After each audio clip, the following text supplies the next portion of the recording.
घिलौट manufacturers association Shahjahanpur Neemrana Behror सुतानाला के industrial association से budget 2024 को लेकर किया संवाद।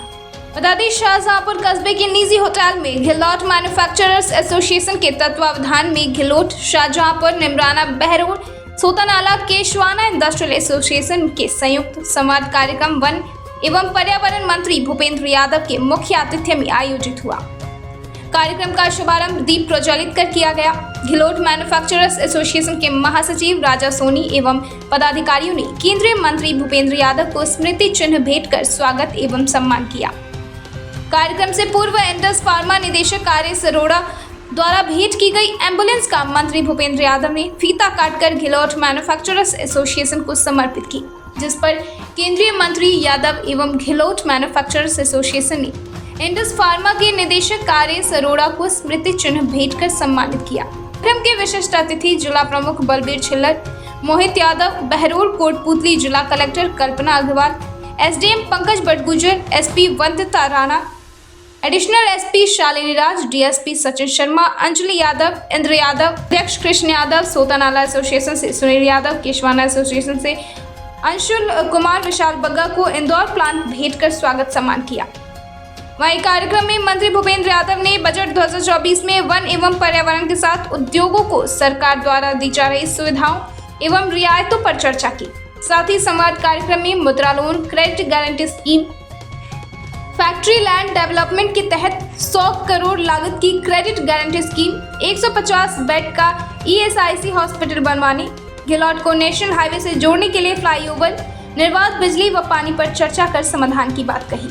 इस अवसर पर एस्ट्रॉल पाइप से रामकिशन शाह, ओमनी प्लास से अंकुर सिंगला, जिप्स कार्टन से सिद्धार्थ गुप्ता, डेंटल हाइड्रोलिक से सुनील कालोनिया, इंडस फार्मा से नितिन अरोड़ा, मैजिकल फिटर से आयुष गुप्ता, सोतानाला केशवाना औद्योगिक एसोसिएशन के पदाधिकारी मौजूद रहे। मैं जब चुनाव में आया था और आज में दिन रात का अंतर देखा, और इस बजट के आने के बाद जब आपके इंडस्ट्री एसोसिएशन के लोग मेरे पास आए थे तो मैंने कहा था कि अपने क्षेत्र में इंडस्ट्री के विकास के लिए, स्किल के विकास के लिए और इलाके के विकास के लिए मैं लगातार आपसे डायलॉग करता रहूंगा और निश्चित रूप से हम इस विकास के काम को आगे बढ़ाएंगे। इस देश का ये सौभाग्य रहा है कि आजादी मिलने के बाद दूसरी बार ये मौका आया है कि देश ने लगातार तीसरी बार एक ही व्यक्ति के नेतृत्व, प्रधानमंत्री नरेंद्र मोदी जी के नेतृत्व में फिर से सरकार के रूप में चुनकर के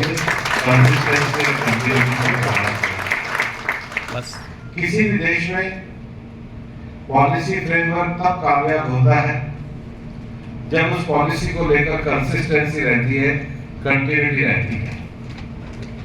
और यही कारण है कि जो बजट 2024 में प्रधानमंत्री नरेंद्र मोदी जी के नेतृत्व में दिया गया है, इस बजट में मुख्यतः 9 पैरामीटर्स को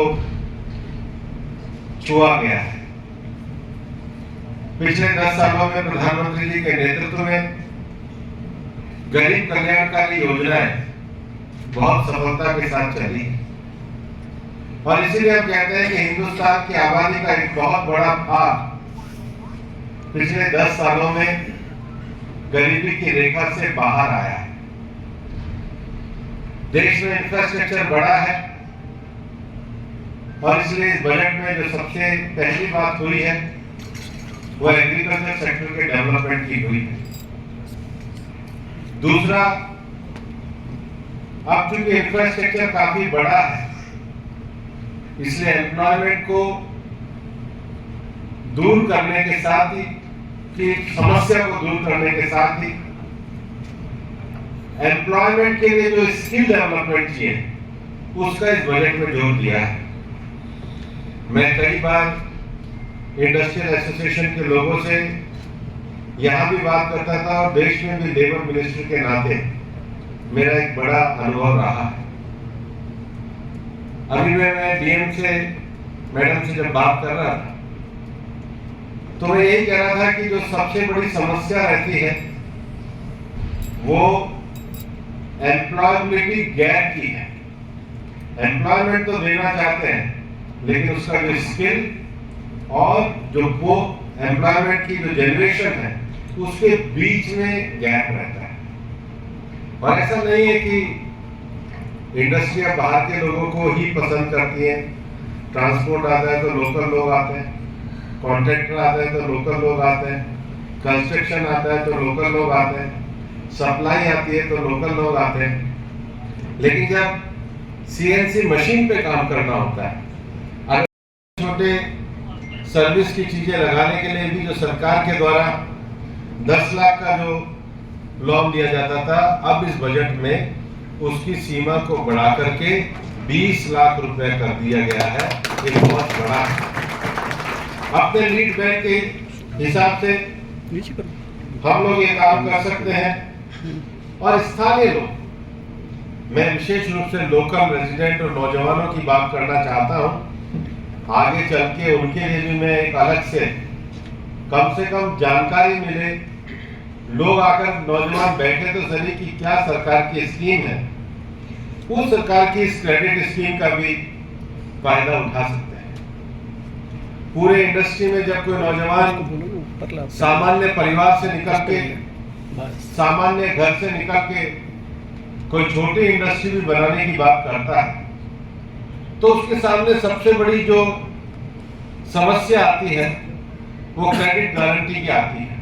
पैसा कौन देगा, संपत्ति कहां से, वो लेगा कहां से, पैसा उधार कहां से लेगा। और आजकल कोई भी बिजनेस अगर आगे बढ़ना हो तो उसके लिए आवश्यक है कि उसको एनर्जी की जो बात की जा रही है, रिन्यूएबल एनर्जी की ओर बात की जा रही है।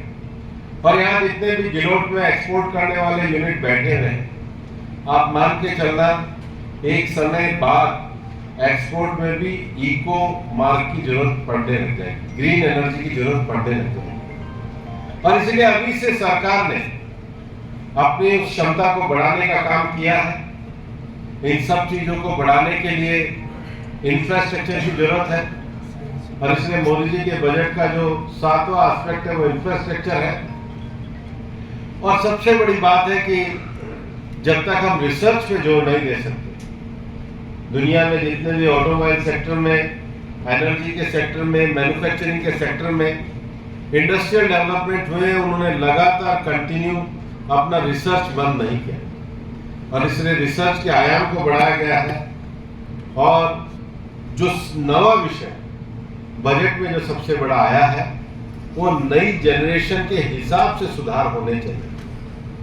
और इस तरह एक तरीके से देखा जाए तो प्रधानमंत्री नरेंद्र मोदी जी के ये जो हिस्टोरिकल उनका तीसरा टर्म आया, उसमें जो बजट आया है ये विकसित भारत की कल्पना को बढ़ाने वाला बजट है। और इसलिए विशेष रूप से अलवर के क्षेत्र में ये बजट हमारे लिए इसलिए भी लाभदायक है कि जो मल्टी सेक्टर को जो एड्रेस करने वाला बजट है, इससे हर क्षेत्र का विकास होगा। और हम अलवर में बैठे हैं तो इसके विकास की बात को हमें अपने क्षेत्र में भी कैसे लागू करें ये समझना पड़ेगा। अभी तक जो सरकार के द्वारा बहुत जो छोटे और सूक्ष्म एम्प्लॉयमेंट यही मिलेगा, ये मेरा निश्चित विश्वास है। और इसलिए उस स्किल को डेवलप करना, उस एटीट्यूड को डेवलप करना, ये दोनों के लिए फायदेमंद है। इंडस्ट्री के लिए भी फायदेमंद है और लोकल लोगों के लिए भी फायदेमंद है। और 2024 का जो बजट बना है, इसमें जो सबसे बड़ा काम सरकार के द्वारा प्रधानमंत्री जी के नेतृत्व में किया गया है वो इस स्किल और एम्प्लॉयबिलिटी के गैप को खत्म करने की कोशिश की गई है। वो इंक्लूसिव डेवलपमेंट का विषय है। इंक्लूसिव डेवलपमेंट का यह अर्थ है कि शहर का तो विकास हो ही हो, उसके साथ जो शहरीकरण के कारण जो बाकी का जो ग्रामीण क्षेत्र उसके पेरिफेरी में आता है उसका भी विकास हो। चौथा जो पैरामीटर पूरे बजट में प्रधानमंत्री जी के विजन को लेकर के आगे बढ़ाया गया है वो मैन्युफैक्चरिंग एक्टिविटी को बढ़ाने के लिए। यहाँ भी गिलोट में या जो जैपनीज एरिया में जो ज्यादा इंडस्ट्रियां जिन्होंने तरक्की करी है उन्होंने करी है जिन्होंने मैन्युफैक्चरिंग में स्पेशल आइटम में अपनी एक्सपर्टीज विकसित करी। जिनके पास भी मैन्युफैक्चरिंग में आज के हिसाब से स्पेशल कैपेसिटी है उन इंडस्ट्रीज ने तरक्की करने का काम किया है और देश के विकास के लिए भी जो नई डिजिटल क्रांति की ओर हम जा रहे हैं उसमें इलेक्ट्रॉनिक मैन्युफैक्चरिंग, सेमीकंडक्टर की मैन्युफैक्चरिंग, इसको बजट में बढ़ाने का बात किया गया है। पांचवा विषय जो है, अब देश को नए शहर चाहिए। शहरों में तेजी से आबादी बढ़ रही है और इसलिए अर्बन डेवलपमेंट को फोकस करते हुए प्रधानमंत्री जी के नेतृत्व में बजट बनाया गया। छठा विषय जिसके कारण इस बजट को हिंदुस्तान का 2047 का विकसित भारत के बजट के रूप में माना जाता है, वो सबसे बड़ा विषय एनर्जी के प्रोडक्शन को बढ़ाना है। ब्यूरो रिपोर्ट, दिल्ली समाचार।